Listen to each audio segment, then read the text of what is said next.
চৰকাৰৰ কথা পিছত প্ৰথম এলায়েন্সটো ক্লিয়াৰ হ'ব লাগে ইয়াৰ পিছতহে চৰকাৰ প্ৰথম এলায়েন্সটো ক্লিয়াৰ আমি কৈছোঁ যে ইউ পি পি এলক বাদ দিয়ক আমি NDA-ত সোমাই যাম তেতিয়া ক্লিয়াৰ হৈ গ'ল তেতিয়া বিজেপিক লৈ পেলাই চৰকাৰ কৰে নকৰে সেইটো অট'মেটিক ইনক্লাইন সেইটোৱে ইউ পি পি এলক বাদ দিয়ক আমি বিজেপিৰ লগত NDA-ৰ লগত থাকি পেলাই আমি চৰকাৰ গঠন কৰিম আমি চৰকাৰ গঠন কৰিম মানে এলায়েন্সত আমি থাকিম চৰকাৰটো অকলেও বনাব পাৰে বিজেপিকো লৈ পেলাই বনাব পাৰে সেইটো ছেকেণ্ড অপশ্যন প্ৰথমত NDA alliance U P P এলক বাদ দিব লাগিব ডিমাণ্ড মাটি ফাটা 16টা ডিপাৰ্টমেণ্ট ঘূৰাই আনা আৰু BTC-টো যিটো ষ্টেটাছ ক্ষমতা পাৱাৰ সেইটো আগৰ নিচিনা থাকিব লাগে নহ'লে এই ইউ পি পি এলৰ দিনত একটা ইন'ভা গাড়ী লৈ পেলাই আগৰ মাথাত EM লৈ পেলাই লিখি পেলাই একলা ঘূৰা এনেকুৱা ক্ষমতাটো আমাক নালাগে আগৰ ক্ষমতাটো কি আছে জানে EM সকলে একটা এস্কৰ্ট পায় EM সকলে 2টা PSO পায় চিফ ডেপুটি চিফে আগে পিছে এস্কৰ্ট লৈ পেলাই ঘূৰে এইবিলাক ক্ষমতা ষ্টেটাছ বুলি কোৱাটো BTC চুক্তিৰ যিটো আমাক ক্ষমতা দিছে সেইটো আমাক আকৌ লাগে এইবিলাকেই আৰু কি আমাৰ আজি BPF দলৰ PMB বৈঠক হৈছিলে যেহেতু আপোনালোকে সবে গম পাইছে যে অহা 5 তাৰিখ অক্টোবৰত যেটো চৰকাৰ গঠন কৰিবলৈ গৈ আছে ইয়াৰে অথ-টেকিং চেৰিমনি আছে সেইটো বিষয় লৈ আমি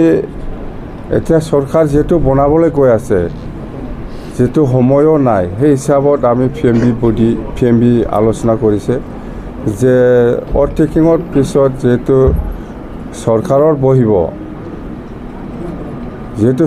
বহিব আমি কি কাম কৰি যাম সেইটো লৈ খুব সিৰিয়াসলি ডিসকাশন হৈছে আৰু আমি আসলতে BPF হিসাবে অকলে নিৰ্বাচন কৰিছে সবে জানে আমি BPF হিসাবে 28 সিট পাইছে সেইটো সবেও জানে তো এতিয়া আমাৰ কথাটো হল BPF-ৰ হয় BPF 28 সিট পাইছে অকলে চৰকাৰ গঠন কৰিব পাৰে এটো কোনো কনফিউজন হ'ব নালাগে কিন্তু আমাৰ BPF-ৰ নেতা কৰ্মী সকলে যিখিনি PMB বডি বা ডিস্ট্ৰিক্ট বডি বা সেন্ট্ৰেলত যিখিনি কৰ্মী সকল আছে সবে চিন্তা কৰিছে যদি BTC সকলো জাতি জনগোষ্ঠী বা সকলো শ্ৰেণীৰ লোকসকলক যেটো উন্নয়নৰ কথা কৈ আইছো বা BTC নিৰ্বাচনৰ ইলেকশ্যন প্ৰচাৰ অভিযানৰ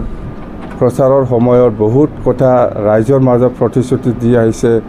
বা কাম কৰিম সেইটো কৰিম বুলি কৈ আহিছে সেইটো যদি হ'ব লাগে সাকসেস হ'ব লাগে তেতিয়া হলে আমি হসাকে BPF অকলে পাৰিব না নাই সেইটো বহুত আমাৰ মাজত 2 ঘণ্টা 3 ঘণ্টা আলোচনা হৈছে হসাকে খুব মানে চিন্তাজনক আৰু সিৰিয়াস আমাৰ মাজত ডিসকাশন হৈছে ইয়াৰ মাজতে আমাৰ এটা আজি লাষ্টত কনক্লুজন আমি কৰিব পাৰিছো বা ডিসিশনত আনিব পাৰিছো যদি BJP এলায়েন্স NDA বা BJP UPPL দলক যদি NDA পৰা বাদ দিব পাৰে তেতিয়া হলে BPF দল হিচাপে NDA লগত থাকাত কোনো আপত্তি নাই আৰু আমাৰ যিখিনি ইলেকশ্যন ইস্তাহাৰত যিখিনি ৰাইজৰ হৈ কাম কৰিবৰ কাৰণে যিখিনি প্ৰচাৰ চলাই আহিছিল ইস্তাহাৰত লিখিতভাৱে প্ৰচাৰ কৰিছে সেইবিলাকৰ ওপৰত ইমপ্লিমেন্টেশনৰ ক্ষেত্ৰত যদি সহায় কৰে BJP-য়ে আমাৰ NDA থাকা পিছত বা আমি NDA থাকিম তেতিয়াহলে আমাৰ কোনো আপত্তি নাই সিধা কথা UPPL থাকিলে BPF নাথাকিব যদি UPPLক বাদ দিব পাৰে তেতিয়া BPFে BJPৰ লগত এলায়েন্সত থাকি পেলাই কাম কৰিবৰ কাৰণে ইচ্ছা আছে আৰু থাকিব। আৰু আমাৰ কিছুমান ডিমাণ্ডছ আছে BTC উন্নয়নৰ স্বাৰ্থত, সেইখিনি নিশ্চয় BJPয়ে আমাক সহায় কৰিব বুলি আমি আশা কৰি আজি আমাৰ কোনো আপত্তি নাই NDA থাকাক সেইখিনি ডিচিশ্যন আমাৰ মাজত আহিল।